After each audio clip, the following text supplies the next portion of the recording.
আসুন, আজ আপনাকে আমি একটা গল্প শোনাই। একবার এক চক্ষুহীন মানুষ মন্দিরে গেল ঈশ্বরের দর্শন করার জন্য। এবারে যখন ওখানে উপস্থিত লোকেরা জানতে পারল যে এই ব্যক্তি চক্ষুহীন, তখন কিছু লোক তাকে উপহাস করতে শুরু করে দিল। যে ব্যক্তি সম্পূর্ণরূপে দৃষ্টিহীন, সে কি করতে এসেছে এখানে? হয়তো সে ঈশ্বরের কাছে নালিশ করতে এসেছে যে কেন আপনি আমার দৃষ্টি কেড়ে নিলেন। কিন্তু এই সকল কথায় সেই চক্ষুহীন ব্যক্তি নিজেকে নিরাশ হতে দিল না। সে হাসল আর শুধুমাত্র একটাই কথা বলল সে, মানলাম যে আমার ভাগ্য আমার থেকে আমার দৃষ্টি কেড়ে নিয়েছে, কিন্তু আমি অভাগা নই, কারণ আমার ঈশ্বর, উনি আমায় দেখতে পাচ্ছেন।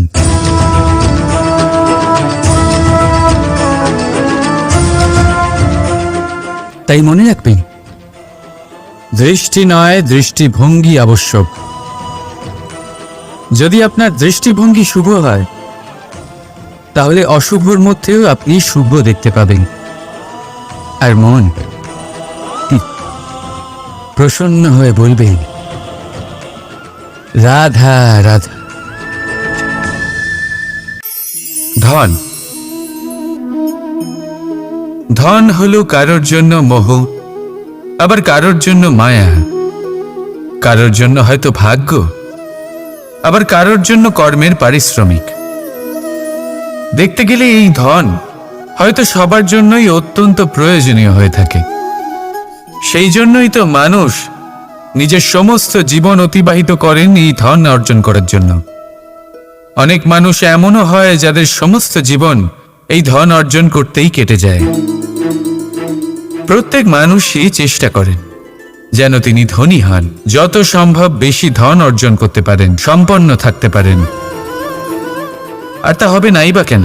কারণ এটাই হলো এমন এক বস্তু যা আদান প্রদান এমন নানান কাজে আসে। চেষ্টা তো সব মানুষই করেন, ধন অর্জন সব মানুষ করতে পারেন না।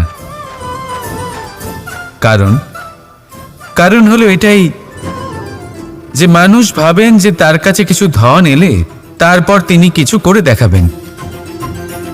আর ধন ভাবে যদি এই মানুষ কিছু করে দেখান তাহলে আমি তার কাছে আসব।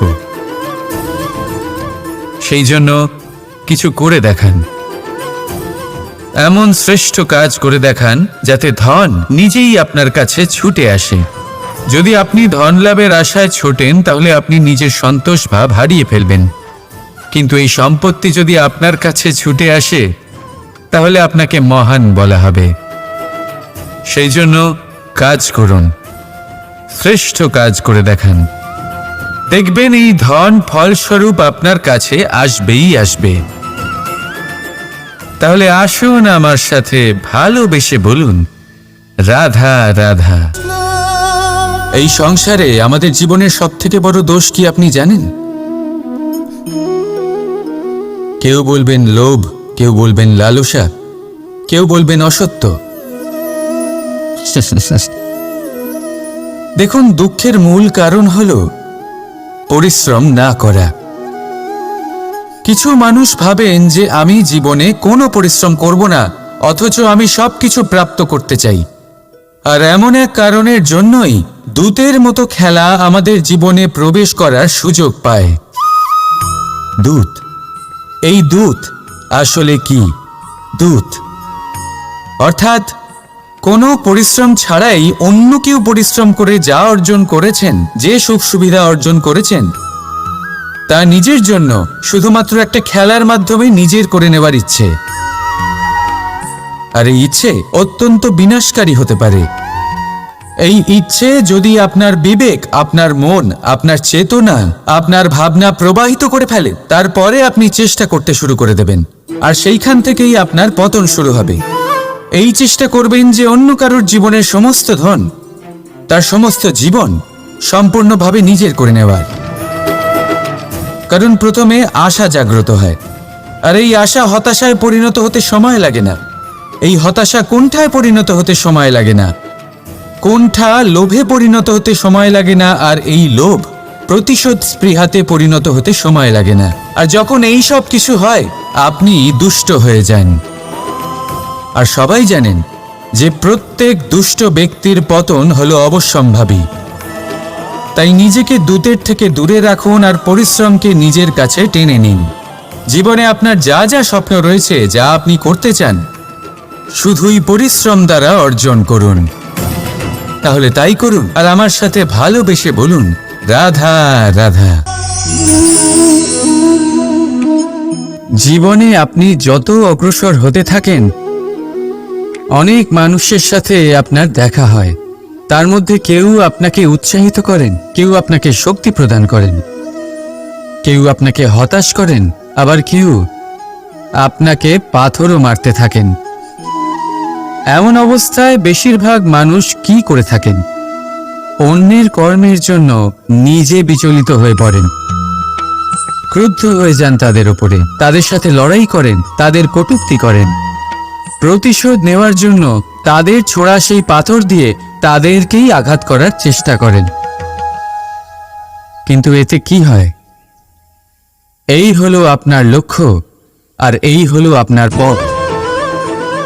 এবার এই সব ঘটনার কারণে আপনি সেখানেই দাঁড়িয়ে তাদের সাথে লড়তে থাকেন। তাতে সাফল্য লাভ হয়, কিন্তু আপনার নয়। সাফল্য তাদের যারা আপনাকে আটকাবার উদ্দেশ্য নিয়ে আপনার ওপর পাথর মারা শুরু করেছিল। যদি তার বদলে সেই পাথর একত্রিত করে আপনি নিজের একটা বাড়ি বানান, তাহলে আপনাকে যারা পাথর মেরেছেন তাদের সংখ্যা আস্তে আস্তে কমে যাবে। আপনিও না থেমে আপনার লক্ষ্যের দিকে অগ্রসর হতে পারবেন। তাই তাদের সাথে লড়াই করে অযথা নিজের সময় নষ্ট করতে চান, নাকি মনস্থির করে নিজের লক্ষ্যের দিকে এগিয়ে যেতে চান? সিদ্ধান্ত আপনার। রাধা রাধা। কখনো এটা ভেবে দেখেছেন কোনো বিশেষ স্থানে বা বিশেষ পরিস্থিতিতে সবথেকে বেশি গুরুত্বপূর্ণ কি হতে পারে? যদি শরীরের কথা বলি, তাহলে সবথেকে বেশি গুরুত্বপূর্ণ হলো মস্তিষ্ক আর মন। যদি ব্যবসার কথা বলি, তাহলে সবথেকে গুরুত্বপূর্ণ হলো ধন। রাজ্যের বিষয়ে কথা বললে সবথেকে গুরুত্বপূর্ণ হলো রাজা। আর সমাজের কথা যদি বলি, তাহলে সবথেকে গুরুত্বপূর্ণ হলো আমাদের গুরু। এবার এইসব গুরুত্বপূর্ণ এই কারণ এদের হাতেই সব থাকে।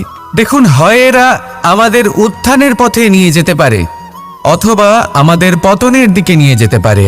এবার যদি কোনো অসামান্য রাজা হন, যিনি কিনা সত্যবাদী, যিনি একজন ভালো রাজা, তাহলে তিনি সেই দেশকে, সেই রাজ্যকে বিকাশের পথে নিয়ে যাবেন, আর নয়তো অন্ধকারের পথে নিয়ে যাবেন। যদি এবার গুরুর কথা বলা হয়, তাহলে জেনে রাখুন, গুরু যদি শ্রেষ্ঠ হন, তাহলে সংস্কৃতির সর্বশ্রেষ্ঠ স্তরে উনি এই সমাজকে নিয়ে যাবেন। যদি গুরু পাখণ্ডী হন, লোভী হন, লালসাগ্রস্ত হন, তাহলে এই সমাজেও এই পাখণ্ডতা, এই লোভ, এই লালসাই প্রকাশিত হবে। ঠিক এইভাবেই জীবনে, মানুষের জীবনে প্রেমেরও এক গুরুত্বপূর্ণ স্থান রয়েছে। যদি মানুষের মনে প্রেম থাকে, তাহলে ধরে নিন সে জীবিত রয়েছে, আর যদি না থাকে, তাহলে সে মৃতই প্রায়। যদি রাধা কৃষ্ণের বিষয়ে কথা বলি, বলবো কৃষ্ণের জীবনে যদি রাধা থাকে, তাহলেই কৃষ্ণ হলো কৃষ্ণ। আর যদি রাধা না থাকে, তাহলে কৃষ্ণ হলো যে কোনো পশুরই সমান। আসলে পশু থেকে মানুষ হওয়ার এই যে যাত্রা, এর আধার হলো প্রেম। এই প্রেমকে মনে জাগ্রত করে রাখুন, আর আমার সাথে ভালোবেসে বলুন, রাধা রাধা। শক্তি, সামর্থ্য, প্রাবল্য, এসব কোথা থেকে আসে? কোথা থেকে এগুলো প্রাপ্ত করা যায়? সেই লক্ষ্য দ্বারা যা আমরা প্রাপ্ত করতে পারি, নাকি সেই সংঘর্ষ দ্বারা যা আমরা জয় করতে পারি? না, এখান থেকে শক্তি লাভ করা সম্ভব নয়। যখন আপনার সামনে এমন কোনো লক্ষ্য থাকবে যাকে ভেদ করা অসম্ভব মনে হবে, তাও আপনি চেষ্টা করতে থাকবেন। আপনার সামনে এমন এক সংঘর্ষ থাকবে যা জয় করা সম্ভবই নয়, তাও আপনি চেষ্টা করতে থাকবেন।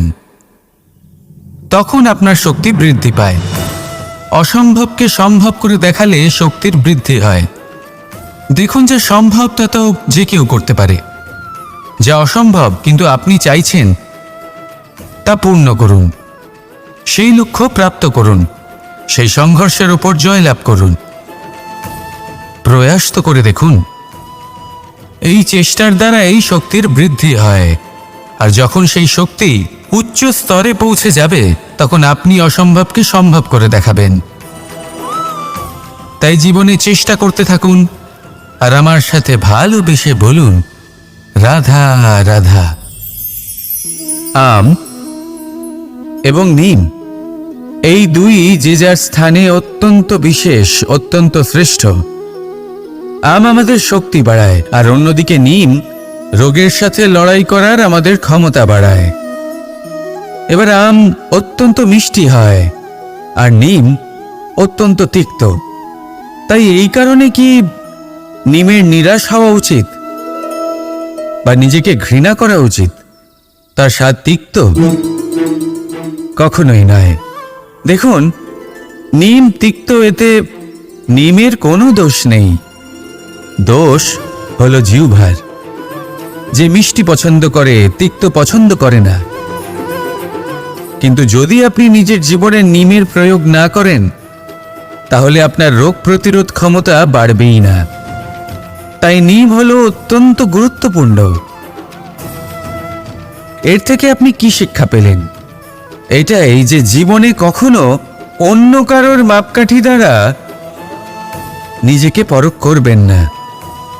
আপনার যোগ্যতা, আপনার বিশেষত্ব, আপনার গুণ অপগুণ, এই সব কিছু আপনি নিজে বুঝে নিন, সেটাই যথেষ্ট।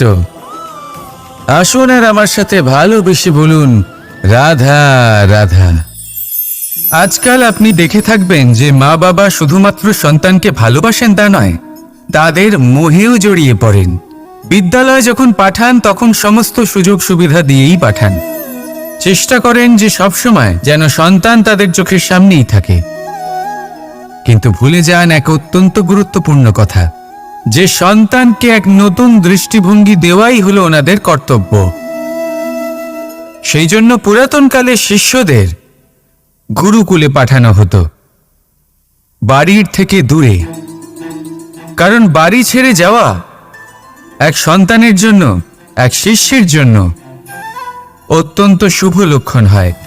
যখন সে বাড়ির থেকে দূরে, গৃহস্থের থেকে দূরে থাকবে, তখন এই সংসারকে সে এক নতুন দৃষ্টিভঙ্গি দিয়ে দেখবে, পরখ করবে, বুঝতে পারবে, আর সবকিছু নিজে থেকেই শিখে যাবে কখন আক্রমণ করতে হয়, কখন পিছু হটতে হয়, কিভাবে এই সংসারের সম্মুখীন হতে হয়। আর এটা আপনার দৃষ্টি ওকে শেখাতে পারবে না, ওর অভিজ্ঞতা ওকে শেখাতে পারবে।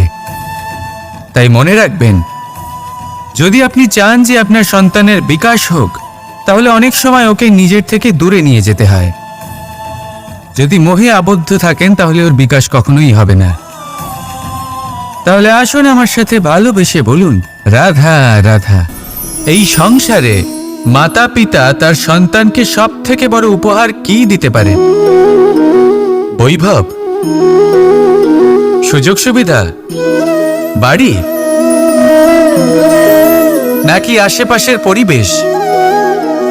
এই সংসারে মাতা পিতা তার সন্তানকে সব থেকে বড় উপহার শিক্ষা দিতে পারেন, কিন্তু তার জন্য সময়ের প্রয়োজন হয়। এবার এই সময় অত্যন্ত অদ্ভুত।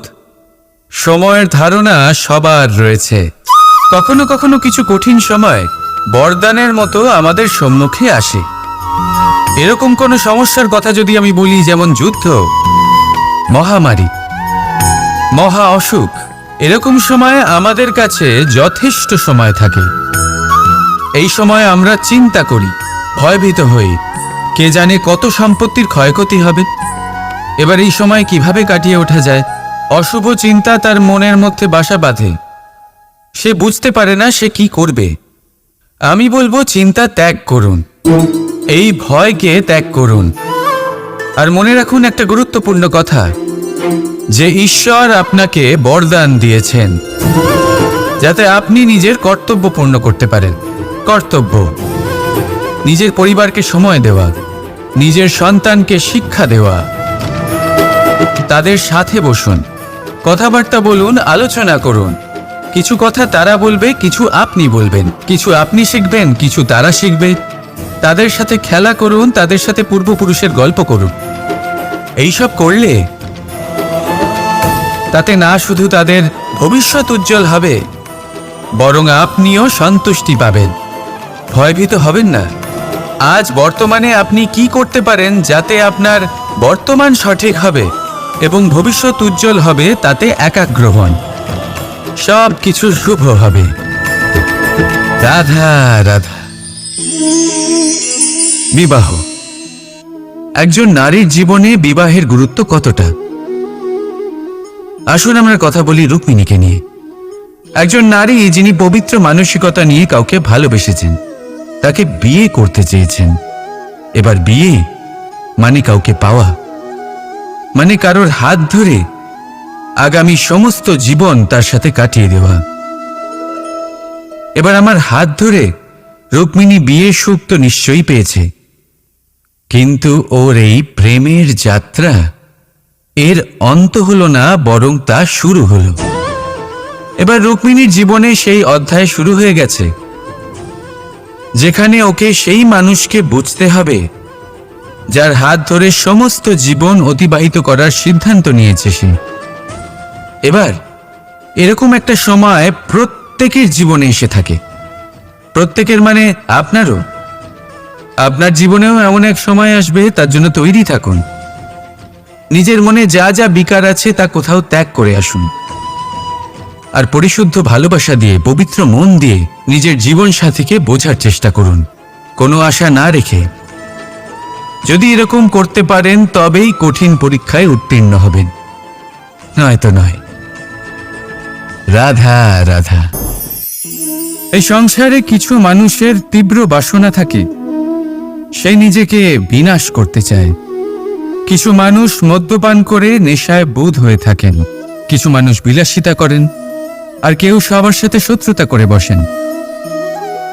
যদি আপনি নিজের বিনাশই চান তাহলে এইসব করার প্রয়োজনই নেই।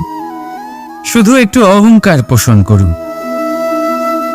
হ্যাঁ, আপনি ঠিক শুনেছেন, এই অহংকার আপনাকে বিনাশ করে দেয়। এ হয়তো কাঁটার মতন বেঁধে না, কিন্তু এর ধার আপনাকে রক্তাক্ত করে দেয়। আস্তে আস্তে আপনার প্রিয়জন, আপনার বন্ধু, আপনার আত্মীয়, যাদের আপনি ভালোবাসেন, তাদের সকলকে আপনার থেকে দূরে করে আপনাকে একা করে দেয় এই অহংকার। যদি আপনি এই জীবনে বাঁচতে চান তাহলে বিনম্র হতে শিখুন, আর যদি আপনি নিজের বিনাশ চান তাহলে অহংকার পোষণ করতে শিখুন। সিদ্ধান্ত হলো আপনার, এই জীবন হলো আপনার। রাধা রাধা।